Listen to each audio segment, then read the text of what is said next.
Ang unit pala natin ngayon ay Ford EcoSport na 3 cylinder. Bali nakailaw dito ang kanyang sign na check engine at may nakaiwan pa na lyabe sa may panel gauge. Yan. Bali dito ay tinuturo ko kung paano nga ba at paano ba i-trouble ito. Hinahanap namin dyan yung kanyang map sensor. Bali yun yung map sensor. So nag-decide ako dyan na kalasin yung intake at malinisan pati na rin yung kanyang throttle body para kitang kita naman dun sa may throttle body na sobrang ngisit yung kanyang saloobin. So napabayaan siguro ito, nawala sa maintenance, kaya yan, tinanggal na namin yung kanyang throttle body para malinisan. Yan, ang daming dumi. So very nangisit sa loob ng intake, ganun din. Bale yung kwan dyan, yung trouble code nyan, yung map sensor, bale nag-high circuit siya. Bale sinubukan lang muna namin itong linisan, baka makuha pa sa linis. O yan, pinagbabaklas na namin yung kanyang intake. So maraming kwan yan, maraming clip na natanggal.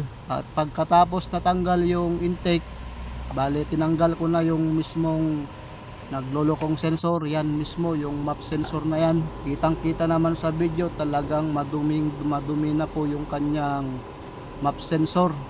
Pag yan kasi ang nasira, automatic yan, palyado yung makina. Ayan kasi yung nagsisense ng hangin dyan sa may intake manifold. Alright, so yan, pagkatapos na baklas, kumuha na ng carburetor cleaner, contact cleaner para malinisan yung kanyang map sensor.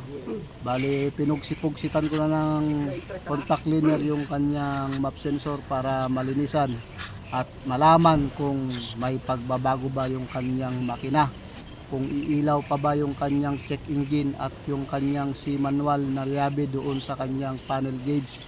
Ganyan lang po maglinis ng map sensor. Paliguan mo ng mabuti para bumango-bango at malinis yung kanyang sensor. At pagkatapos nyan, yan na yung finished product, ang kintab, walang kanisit-nisit. At pagkatapos, binalik na namin yung kanyang intake manifold para dito na magkaalaman kung meron pa ba yung kanyang check engine. At yan nga. At dito, ganito lang naman yung diskarte ng paglagay ng pulley belt sa kanyang makina. Yan, talian mo lang ng tali. At pagkatapos, yan, dito na. So, naka-check engine pa rin yung kanyang sasakyan. At dito, sinalpakan ko ng scanner. Yan, para malaman kung andun pa rin yung kanyang trouble code. At pagkatapos niyang ma-scan, andun pa rin yung trouble code, yun yung manifold absolute sensor. Bale, dinelete ko na yung manifold absolute sensor, yung map sensor na yon.